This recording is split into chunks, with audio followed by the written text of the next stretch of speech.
right. Welcome back to another week of Biff Sportsbook. Once again, I'm Gunnar Curtis. We got Carson back with us this week, and we're adding a new guest star, my Uncle Jess.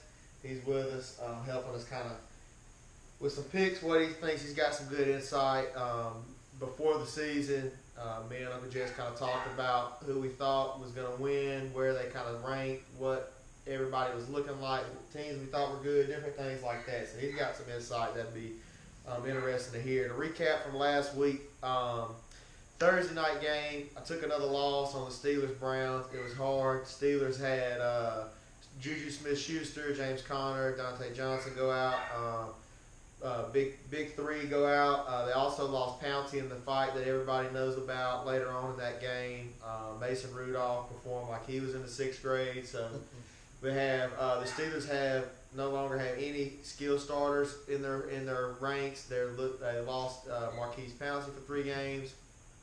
Still have some injuries on the defense, so they are down to bare bones.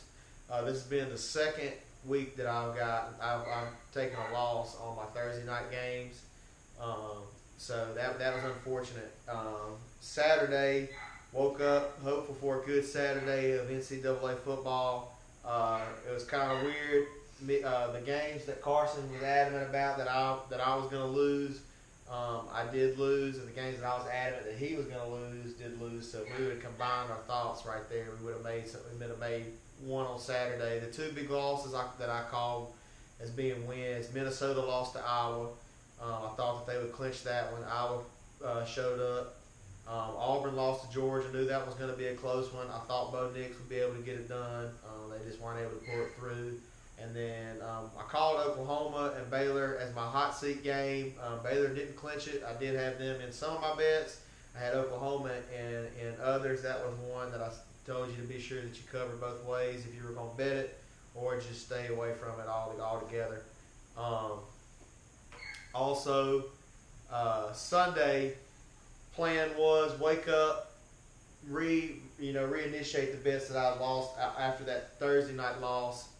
If you had faith in the picks and the picks that I've been giving you for these past couple weeks, we won all the parlays as all the Sunday games were called correctly. I profited off of the ones that I put on Twitter. If you've been following my Twitter, we off $100 we got $17.45 back. The Twitter picks won. I had 2 different picks. One, I woke up in the middle of got going in the middle of the first set of morning games, and called some of the winners, and it was won about 1,000 off of that, 1,030, and then did some without the morning games in it, won another 287 off of those. But all in all, if you're following my Twitter at Gunner_Curtis, 62 is spelled out for degenerates, as our username is. The 150 that you were out on the beginning of Sunday, you would have ended up at 1170 up. And if you would have woke up and done it early in the morning, you'd be up $15.95. So was glad to see. Had some guys follow in. Once again, shout out to my buddy Kyle. He's been going in and listening and making some good calls and some good bets off of the information being given. Carson, I know he took 2 big losses. He took the Pittsburgh over Browns, and then he took Texas over Iowa State. Those are 2 of his big losses for the week. But all in all, I think me and you both kind of called pretty good set of parlays. Been looking at a couple of the other betting podcasts, and if you go 1 for 1, it's just who's calling the better games. I've been pretty high. I've been at probably over a 70%. And those parlays, if you break them down to a little bit smaller numbers, betting those locks and the probables for sure, those have been paying off every week. So hopefully you've been doing that. As we get into now, what is week 12, I believe, of the NFL, we got some interesting games to choose from. Once again, we're going to read off of the board, and then we'll show the board at the end. But we got 3 locks this week. This week, I think the strategy is there's a bunch of close games that we can all agree. There's a bunch of games that are going to be interesting to watch. Going to be fun. Can kind of go either way depending on what team shows up and how consistent they are throughout the day. So I would break the overall strategy. I'd probably break this down into maybe the locks, the good probables that you think, and maybe one or two upsets. But we'll show you as we get going. Three locks we got this today. First one we got Cowboys at Foxborough at the Patriots. What y'all thinking? Who y'all going with? Well, the Patriots, number one defense in football, against the number one offense in football. But I just think New England at home. I think the Patriots win that one. I believe that's what I've got too. That's a lock. Mark it down. The next one we go to, I was a toss up between a lock or a probable. I think it deserves this lock, being as the consistency factor has been called into question for many teams, but this lock team has been pretty consistent throughout the year. We have the Raiders at the Jets. Who y'all got? The Raiders. The Raiders are hot right now. The Raiders are scorching hot. The Jets, Darnold's still seeing ghosts, and so I think the Raiders are a lock. They deserve to be on that lock. I agree. The Raiders have been one of the most consistent teams. The Jets have been picking it up, but it's almost too little too late. I have to see a real letdown performance. That's pretty good. Remnant of that Saints Atlanta game. It had to be something like that for them to lose this. We got the Dolphins at the Browns. Now I was cautious to put this one on my locks, being as the Dolphins have kind of squeezed some wins out where they're not the team if you're going 0 for 10, 0 for 15, but big injury alert. Ryan Fitzpatrick's questionable to play and hasn't been practicing. The Browns, OBJ, Jarvis Landry have been questionable, and Myles Garrett's out. But with that being said, who do y'all got? There's no way the Browns lose this game to the Dolphins. I think that might be the number one lock. I think the Browns are in a little bit of a roll here. They got a favorable schedule down the stretch. As much as I hate to say it, I think the Browns are going to roll the Dolphins. I agree. So with those three bets, that $100 bet pays those off at $164 netting. So obviously those odds definitely are higher odds to get that, but those are lock games. So you would net off that 100, you would net 164. Moving on to our probable games, like we've said in the past, the probable games are if the team shows up, plays how they're supposed to play. No flukes happen. Nobody gets injured very early on or something crazy. Everything goes as scheduled, as best as you could do as a bettor. You gotta. It's always a gamble. So these are the ones that are good gambles. These are good bets to make, solid bets. First off, we have Giants at Chicago at the Bears. Who we got? Yeah, the Bears. I think the Bears. Look at these two teams. They're both having subpar seasons, but the difference is the Bears have a defense, a really good defense, and the Giants are terrible on defense. I just think the Bears, no way they lose this at home to the Giants. I agree. Trubisky's been a nightmare for them. Yes. But to me, what really sealed the deal is, as we have been talking about this before, if you can't beat a Jets offense and defense, if you can't outscore them, beat them on defense, the Bears are better than them to me. So you got to beat it. I can't take faith in the Jets. Can't have enough faith to bet against the Bears right there. Next, we have the Panthers at the Saints. What do y'all think about that? Gotta get the Saints on that. Yeah, to me, I think the Saints are the best team in the NFL, and I'm not your Homer Saint fan, but the Panthers are in a nosedive. The Panthers pull out; they have to. Right. But again, at New Orleans in the Superdome, Saints are going to win this one. I agree. Panthers started out hot. If it's an early Week 4 Panthers team, we might be seeing this might be in a different location on the board. Like you said, Panthers in a nosedive. People found out if you just stop McCaffrey, there's nothing else there. I got the Saints. Moving on, we have the Detroit Lions at the Redskins at Washington. What y'all got on that? What y'all's thoughts? At the Lions. Yeah, the Lions, the Redskins are a train wreck right now. I mean, absolute train wreck. They fired their coach mid-season. Quarterback, they're playing a rookie. He's getting no help. The Lions almost beat the Cowboys with Driscoll quarterback. I think the Lions are a better team. If they were healthy, I think they'd be a player in the division. They do. That was a big thing. Stafford's still out. C.J. Moore, the safety's questionable. Tracy Walker, safety questionable. Trey Flowers, defensive end questionable. So they have some injuries there. The Redskins also have a ton of injuries.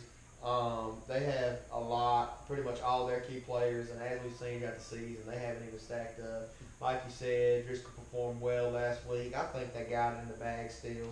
I'm definitely going with the Lions right here. Moving on, we got the Jaguars at the Titans. That's an interesting match. I know we had some disagreements on our pregame, what we were thinking. I like the Jaguars. You know, they get Foles back. I gave that last week, looked a little rusty. I look for him to be better this week.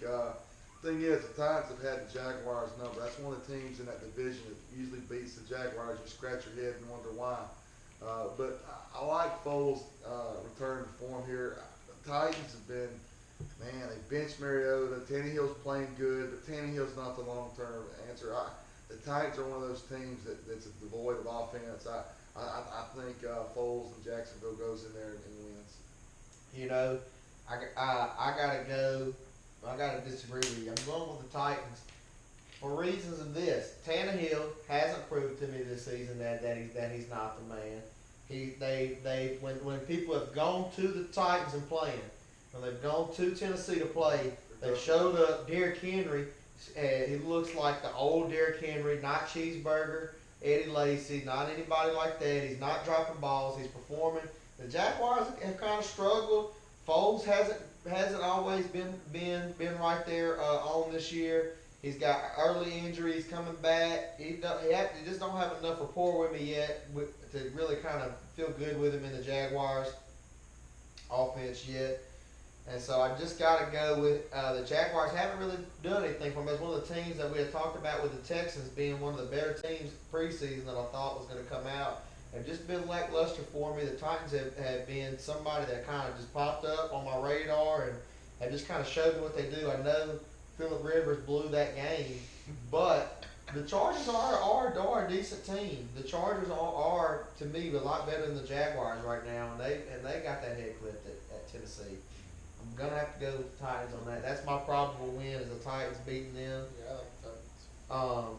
Next, I'm not a big better on the Titans. The Titans scared me. They're too up and down for me. Yeah, they're inconsistent. They are inconsistent. That's what I don't like about them. what's up for I this? like a consistent. I like somebody to be consistent, whether good or bad. That's right. Alrighty. Next we have Rams. the Ravens at the Rams. What are y'all's thoughts on that one? That's going to be a good game. This is the deal. I hate the Ravens, but the Ravens are playing good football right now. Right now, if the playoffs are right now, they'd be one of my picks to make it to the Super Bowl. Now, that being said, I think they'll run dead strong into the Patriot defense again in the playoffs with a new scheme just for Lamar Jackson. But anyway, I think the Ravens go into the Rams and win that when they're hot right now. The Rams just can't find their offense from last year. Teams continue to serve out that Belichick blueprint in the Super Bowl, and the Rams they're a shell of themselves on offense this year. I say the Ravens win. What you got, Carson? I know you're I Ravens definitely fan. got the Ravens in this one. We'll probably steamroll them just like we've been doing the other teams. You know, I gotta go with the Ravens on this game. Carson called it last I week. tried to tell them It last was a week. hot it's gonna seat be a game. blowout. I had the I tried to Texans tell being them. close. They came out. They showed the Texans are a good team. They came out. They proved their dominance. They are fiery hot. Probably the hottest team right now that I can think of. If I have to pick one team that I feel the most comfortable betting the future on to win it all, that's the team that I'm gonna bet. I know you got the Patriots. They're gonna come back hard on you. I know that people are gonna game plan for Lamar, but people been game planning for Lamar. You will not go into England. All I have to do to win that future bet is have them beat the Patriots again. They've shown that they can do it. It would be tough to do it again. But as far as anybody else, they've been the most consistent, and on top of being most consistent, they've been the most hot team They consistent. will not go into New England and beat them in the playoffs. So I'm definitely going Ravens over the Rams. I think also one of the things we talked about preseason was that the Rams were going to be on that little hangover spell where you got everybody's a target on your back. You the big shot on the block. Everybody's gunning for you, and so they just haven't made a whole lot of noise this year. I've been calling a lot of their games right. I'm definitely gonna have to say that the Rams lose this one to the Ravens. Betting those three locks are Patriots, Raiders, Browns. Like that should be a lot. Betting back to our Bears, Saints, Lions, Titans, Ravens, including those probables, $100 nets you $15.58. So nice little payday. You hedge your bets with those locks. You put another 100 down. You make you a little bit of cash on the side right there. That's not too much of a reach. That's a good Sunday's bet right there. Moving on. Now we're in the money making portion of our session. We're on the upset alerts. These are the teams that I think are going to be upsets. They are going to be the teams that actually instead of having to pay more money to win 100, you're paying that 100 to win more money. You're making more money on your returns. So let's get into, like I said before we get into there's 5 of them. Before we get into all 5 of them, while the better in me is going to definitely bet all these games, at least $10 on probably all these games happening, I would definitely mix it up and maybe pick your 2 favorites. Pick your 2 favorites of these upsets to go with the probables and the locks to make you a good amount of money. Starting off, we have probably the most controversial upset. It's also the Thursday night game that I've been 0 for 2 on these past 2 weeks. But out of the past 5 weeks, I'm 3 for 5. So I'm still sitting pretty, still at a comfortable 60%. Colts at the Texans. What we got? Go ahead. The more I think about it, the more I want to take the Texans, just because I feel like they're going to rebound from last week. I think Deshaun Watson's going to get them back going. No doubt about it. Texans will rebound this week. They got humbled last week big time. This is too good of a Texan team not to rebound. Right. The Colts are a good team, but they're missing Andrew Luck. I'm telling you, Brissett's had some decent games. Oh, my But I'm just telling you right now, there's no way the Colts are going to go into Houston and win it. Yeah. Texans, they're a good team. Look, I'm glad Andrew Luck retired because he was reaching, he was striving for Phillip Rivers, Aaron Rodgers. For Aaron Rodgers' disdain for me. Brissett's came in and performed beautifully. You can't ask somebody to come in at the beginning of the season and do as well as he's done for them. He's taken the Colts to a lot of wins. He's done very well for them. And you got T.Y. Hilton, who's been he's been a full participant in the Wednesday unofficial practice today. So that's something, speaking for his good health of his return. Now, you said that the Texans, there's no way that the Texans don't come back from rebound from that. But this is a team that we talked about being a Super Bowl contender. This is a team we talked about having a shot to go off, and they came out misfire, missed the buck. They've had 2 or 3 good games where they've been hot, and they've shown a flash of that lack of inconsistency. So to me, you can't say always rebound after a big game. Yeah, that's what good teams do. So I'm going to bet the under and say that there's been more lackluster games where they haven't showed up than when the games that they have showed up. And it's not like they're not going to rebound, but the Colts are a good team. The Colts are having some people coming back this week. It's going to be a good game. I got to take the Colts right here. I'm going to go this y'all. I got the Colts as my upset pick of Thursday night. Moving on, another very hard game to call. Seahawks at Philly. You got the Seahawks at Philadelphia. The Seahawks, no big injuries I can think of. At the Eagles, we did have some Eagles injury reports. Nelson Aguilar did not participate. Alshon Jeffrey limited to individual reps. Jordan Howard also limited to individual reps. That's 2 of your biggest receivers and a running back that are either questionable or didn't participate. You know, they're not showing the best consistency. Now, while a lot of these people do wind up coming back and playing, they're at least not playing at 100%. You at least are not your A1 mode with that.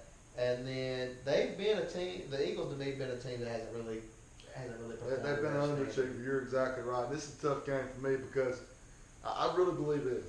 I believe this. You know, the Eagles have, if they get past this game, their schedule's favorable. The Cowboys are fixing to get to the murder's row of their schedule. Every Cowboys are up by 1 game on them right now. This is a huge game for the Eagles. The Eagles played the Patriots so good last week, okay, at Philadelphia. This is a tight. It's a 1.5 spread here. Right. I keep going back and forth on this one, Gunner. I just really feel like the Eagles. I think the Eagles are going to win that division. I'm saying it right now where everybody's saying Cowboys. Just mark my words. Uncle Jess is inside. Eagles will win that division. I'm going back and forth with this. So I'm saying Eagles right now in an upset. Oh, man. What do you got?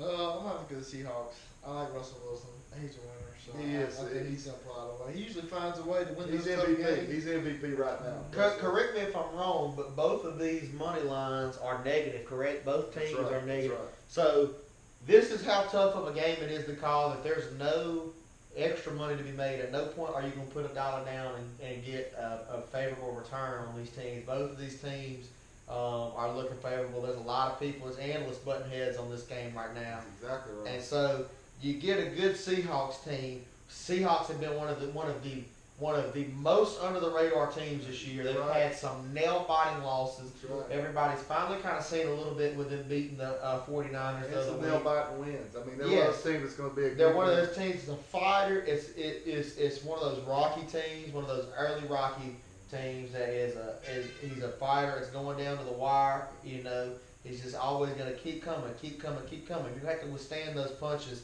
to get them. The Eagles, like we said, they've just been underachievers. So I got an overachieving Seahawks team, in my opinion.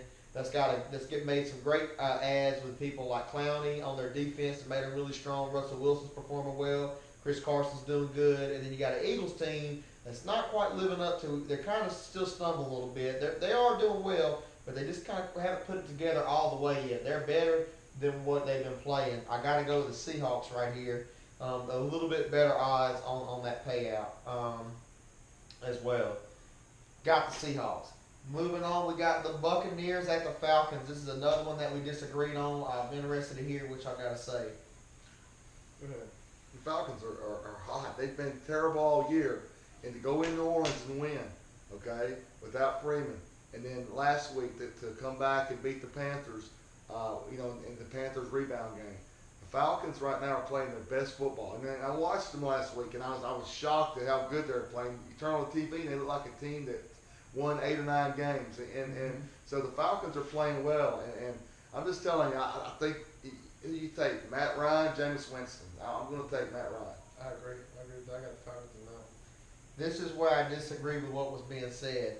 The Falcons are hot right now. The Falcons are not hot right now. The Falcons have showed their ceiling. The Falcons have showed their ceiling. They showed that if we come out and we play Falcons-style football, that this is the team we're capable of being. They've done it 2 games and we're in week 12. But they're back to back. They could have just pounded it. And now that is the scary part. Is that is this the trend now? Have they found their new identity? Right. But let me tell you something. If a prior week 8 Falcons team shows up, they're going to get smashed. But that's with Jameis throwing 8 picks. Okay. All of the Buccaneers have all their threats back. They got Bronte. They got Mike Evans. They've got everybody out and fresh. This game comes down to I don't put it between Matty Ice and Jameis Winston. I just put it, does Jameis have less than 4 turnovers? If he has less than 4 giveaways, the Buccaneers win this game. Now, if he bites them in the tail, then that's where the Falcons come out and play like they did against the Saints. They play a year or 2 ago Falcons-style ball. Then they have a shot to win this. But as of right now, I can't feel comfortable in 2 weeks. 2 weeks doesn't win you the season. I'm gonna have to go Buccaneers right here. I just think they've been more consistent than the Falcons. As a bettor, I've got to go with a more consistent person. I can't have you hot 1 week, cold 1 week. It gets hard to know which team's coming out. Got to go with the Buccaneers. Now we have the Broncos at the Bills. I believe this may have been another one that we disagreed on. What do we got here? We got the Bills on my side. I think Broncos are definitely one of the lower teams this year, but the Bills are good and they can play good, so that's what I got. Yeah, the Broncos are one of those teams that have been horrific, and they've kind of had a little spur here the last couple of weeks, with Allen coming on quarterback and doing surprisingly well. But the Bills started off kind of opposite, hot, and then kind of gone down. Right. The Bills have a tremendous defense that a lot of people know about. Josh Allen's up and down. This is a game. That's why you have it where you have it. It's what team are you going to get from each side? I'm gonna go with the Bills. I like the better defense. I always tend to go with the better defense when I think the game's close. I like those analysis. This is what is different to me than a Buccaneers Falcons type situation, because you do have these are similar situations, but what varies is while the Buccaneers and Falcons is week to week flipping. You're hot, then you're cold. It's good game, then terrible game. Good game, terrible game. The Bills started off hot. They lost Devin Singletary. People started worrying. Frank Gore came in, showed why he's 87 and still playing in the league. Just started winning these games. Ever since Devin Singletary came back, the team has just started to go like this. And it's been week after week, we're getting less and less performances. Now, while they still find ways to manage to win the game, and that is a plus for that team, the style of play is going down. And this is not the time for that to happen. The Broncos, on the other hand, while they've lost a lot of their games leading up to this, they've played better football each week to week to week to week. And as a coach, as a player, you want to just improve upon your last game. You want to improve upon and correct the mistakes you're making last week, because that's how you're going to get better. That's why I got them winning this game. Now I did remember saying a week ago or maybe 2 weeks ago, being like, I can't name a person on the Broncos team. That's how bad they are. Mm-hmm. But just the Bills haven't been showing up to play. It's like everybody's kind of lost what they're supposed to do. Yeah. And so the Broncos have just been playing a little bit better. I got to go with the Broncos over the Bills right here. Our last interesting game of our upset alert, we got the Packers at the San Francisco 49ers. What do we got right here? I think this is my favorite game. I can't wait to watch this one. It's Monday Night Football or the Sunday night. I believe it might be the Monday Night Football game. I think it is. But anyway, this is going to be a great game. It's prime time is what I'm trying to get at, and between two great teams. 49ers have been that team all year with a great defense and a great running game. Trying to put too much on Garoppolo. And the Packers have had but better defense than they've had probably in the last 5 years. And then they have Aaron Rodgers. I mean, so this is a tremendous matchup, that 49er defense against Aaron Rodgers. And I just think the 49ers, though, when you dig deeper into this, is Kittle going to play? Is their running backs healthy? Their running backs healthy. The receivers, Emmanuel Sanders he's iffy. And so to me, that's what pushes me to the Packers. So to go over their injuries, actually, the 49ers have Raheem Mostert as a limited participant. He did play last week, but it just means he's not 100%. Deebo Samuel did not participate this week. Matt Breida did participate this week. Emmanuel Sanders did participate this week, and he got hurt from last week's game, so he was in last week's game, didn't participate. George Kittle did participate. Azeez Al-Shaair did participate.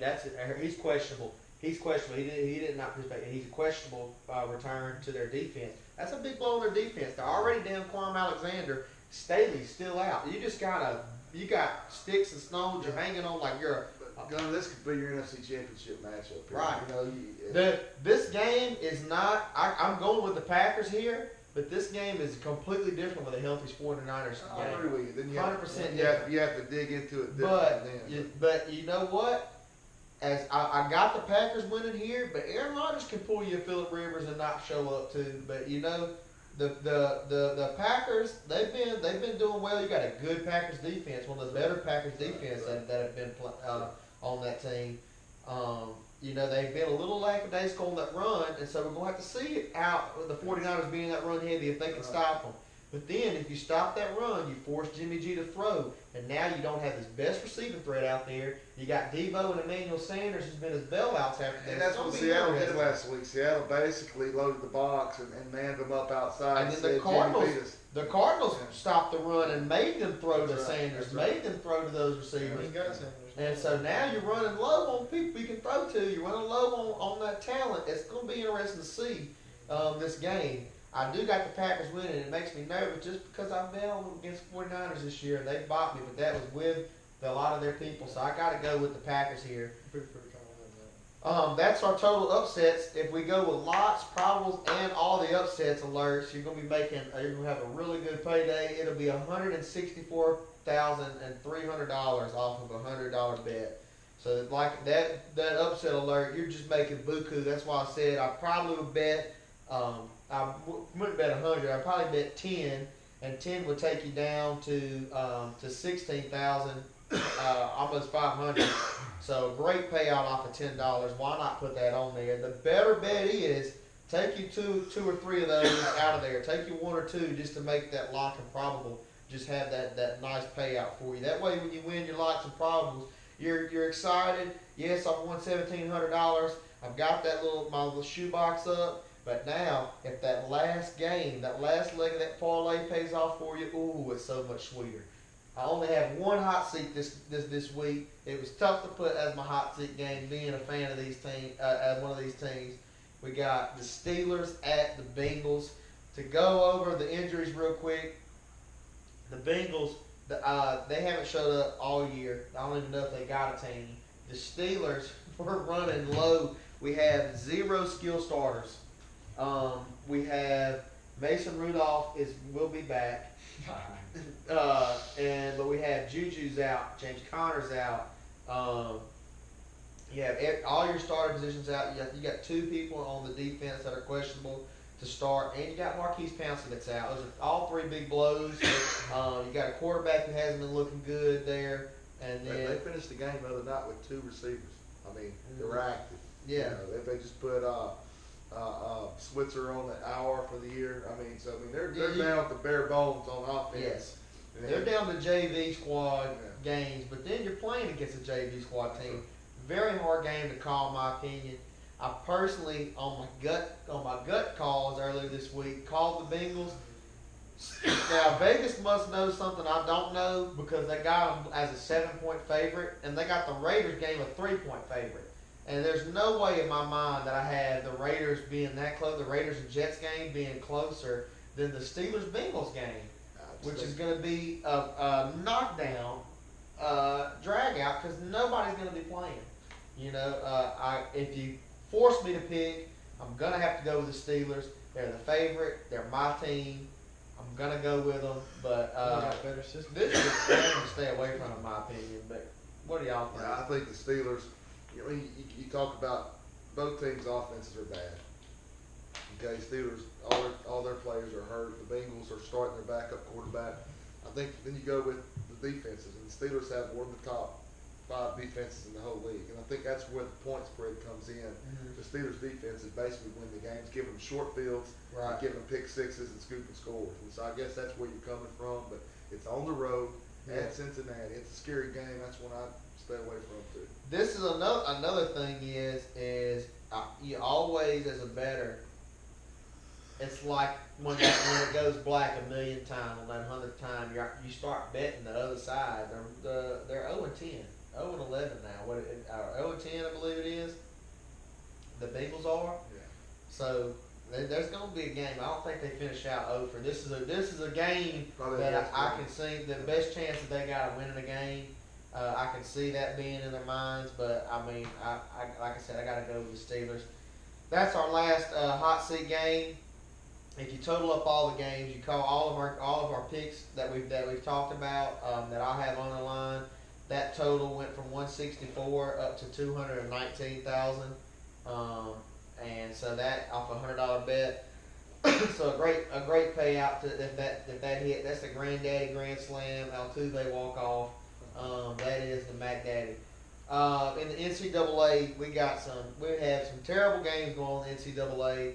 either they're so far that there's not money lines, or they're not even too close to call, but they're just teams that have played that have no pre-existing schedule. You don't have an injury report to go off of in college.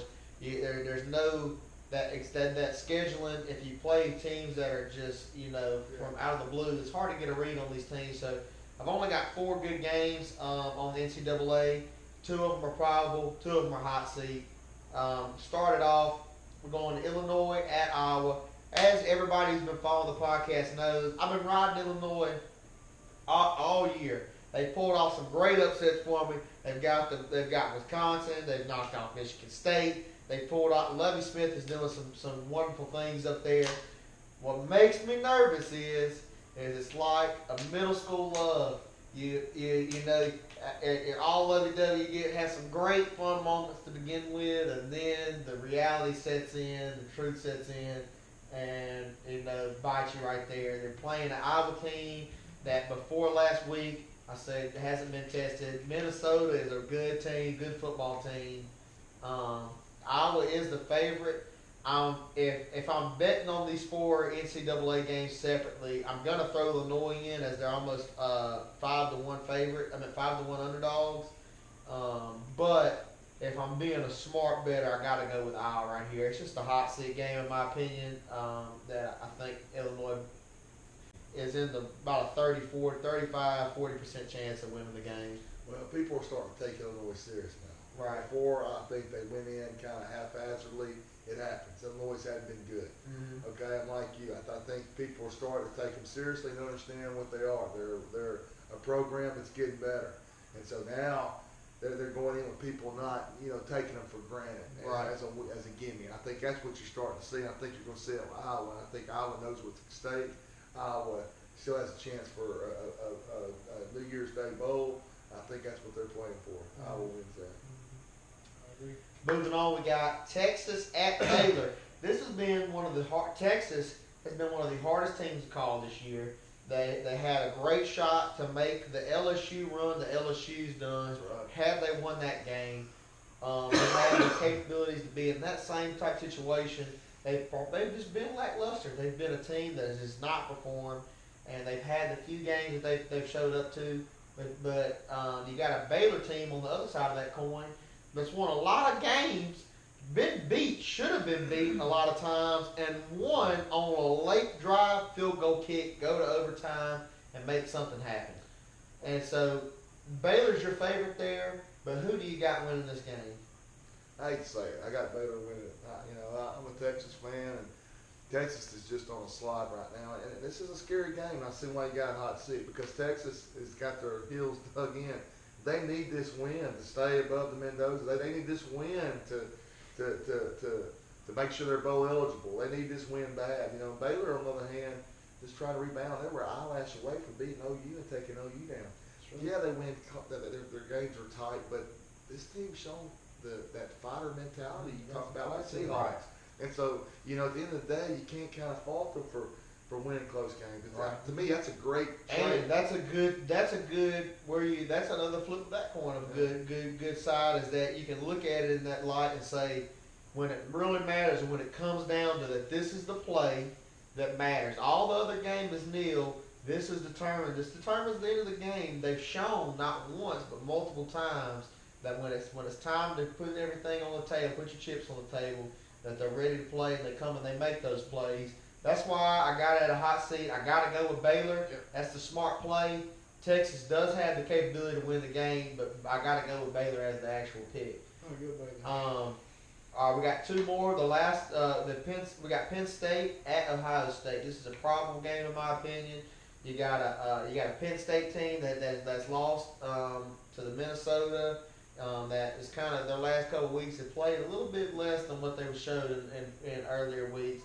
You got an Ohio State team that, Kirk Herbstreit, you're the most complete team. They're all this junk.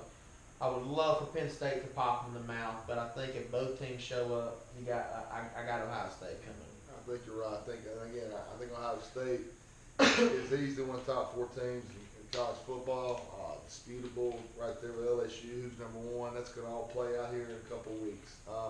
But the one thing you can't deny is their defense is for real. Again, it's going to be neat to see them against a team like Penn State. And I think this point spread is a little high, 18.5. I think it's more of a 2 touchdown type deal. I think Penn State's going to play them good. I think Ohio State's on mission. I think if you bet anything on Penn State right there, like you said, you gotta buy those points back. Get under that spread. Bet a Penn State at 14 or 13.5. Bet them right there at maybe 10 points. That'll be a good little payout for you. That'll be plus money to you, and they're very capable of doing that. It'll be an interesting game to see because this will be one of the first games, in my opinion, where Ohio State has had a college football-esque type team that they played against. LSU's shown what they're capable of against those types of teams. This will be the first time that Ohio State has. Oh my goodness, time out. You can't tell me. Mr. Homer. Penn State and Alabama. Who would you rather play? Come on. Penn State or Alabama? Who would you rather play? I'd rather play Penn State. Okay. I would. That's a big win for LSU. That's a huge win. Yeah, I agree. And it was a good win, and it was what it is. But to me, that's the final thing as being an objective better, because when you bet with your heart, you get burned a lot. Right. And so whenever being that better, it's kind of hard to bet against your home teams. But that's something that makes me feel comfortable, is seeing a team beat that Alabama team that I know is disciplined, that I know has it here. That's why I'm anxious to see this game, because I want to see, does Ohio State come and put them away how they should? Does Ohio State come, pop them in the mouth and let them know who Penn State usually plays them pretty well. They usually jump out ahead of them. Good game, because Penn State's got a lot to. Right. Penn State's not going to roll in there and roll over. Right. This is the chance for Penn State to say, hey, we got one loss, and if they take down Ohio State, they're going to be very motivated. It gets them back maybe in the playoffs. Yeah. And so that's If you beat them, then you're back. The people in my have to opinion. understand that. Yeah. That's going to be a war. It's going to be. It's going to be a great game. It's not like you're just playing so hard. They have a shot, legitimate shot to get back. This is their last path to go into in. the Final Four. So, I mean, Ohio State gets Penn State here. That's a huge win. It really is. That's right. That's a big win. Everybody talks about That's why I say what's a quality win. This is undisputable a quality win. 18.5 too high. Either team. This is a quality game. Whoever wins this game is a quality win. It's a quality game. I'm excited to see it. I got to go with Ohio State. They've proven to be the more consistent team. Next, our last pick of the night, we got Oklahoma State at West Virginia. Now, this is a game that I don't know if either of you two have been following these teams pretty closely. Oklahoma State has been one of those teams on the fringe of that top 25 that has been coming and playing some really good ball games, playing some tough teams, just similar to how Appalachian State has been doing, how the Wake Forest and Iowa State has been playing, and they're playing good ball. They've been playing quality ball. You're playing against a West Virginia who's been doing the same type thing, but just a little bit further down. They pulled off some pretty big upsets and played some games. They've cost me a couple parlays, matter of fact, by upsetting that team. I think both these teams are an underachieved, in my opinion. I mean, these two teams are used to living in the top 25. Right. You know, that's the thing. You're right. Oklahoma State's kneeling, trying to get back in there, but both these teams are used to being top 25 teams. Right. And so that's kind of a scary deal here. Teams are both of them are kind of rebuild mode this year. Right. So those games always scare me. But I like Oklahoma State here. I just think they're the better program. I think West Virginia's a little more trouble than Oklahoma State. I think Oklahoma State, you're right. I think they'll finish the year inside the top 25. Yeah, and I want to say that there are inside the top 25 and 22 or 24, I believe. And that, like you said, they're in a rebuild mode, and and one of the things I like how you said that they're used to being in there, and so these teams know what it takes to be in there. They know that winning mentality, what a winning program feels like. Oklahoma State's been showing spurts of this. They're just in a low year, and so I got it. But they're not as taken aback as West Virginia. I got to go Oklahoma State if they come up to show. So going back over these, I'm going to go ahead and put these in front of the board, in front of the screen for you right here. Go back over them. We got our locks up here. We got the Patriots, Raiders, Browns. That nets you that 164. We got our Bears, Saints, Lions, Titans, Ravens. That's going to net you that 1558 total with the locks and the probables. You got your Colts, Seahawks, Buccaneers, Broncos, and Packers. Netting you that 164. All these games are, the upsets are also all visitors teams, so that's going to be a tough to pull it off. But a big payday if so. You got your hot seat game. You got your Steelers at your Bengals. That wins you 219. And then you got your NCAA games right here. I got the red. These are the favorites. This is who I have to go with. But these blue teams are. This would be the blue lines in that NCAA would be the bet that I would place a small bet on, probably about $10 to $20 or something like that, just to make a little bit of money on Saturday and have some fun watching those games. But I wouldn't go too much on these, and I wouldn't throw these in the mix on a game. I wouldn't have a parlay from your NFL be relying upon one of these games flipping. That's just too much stuff to handle. As always, you can follow me on Twitter at Gunner_Curtis. You can follow me there. I usually post my picks for the week. Sometimes I stray from this. I pick my one or two upsets, or I flip a couple games, hedge my bets a couple different ways. Follow me there and see how I do. See if one of these bets busts. Be sure to check my Twitter, because I'm definitely posting another bet to win that money back. To follow me there. Good luck to everybody this week. Thank you guys for giving me your thoughts and opinions. We'll check back in and see how we did. Good luck to y'all this week.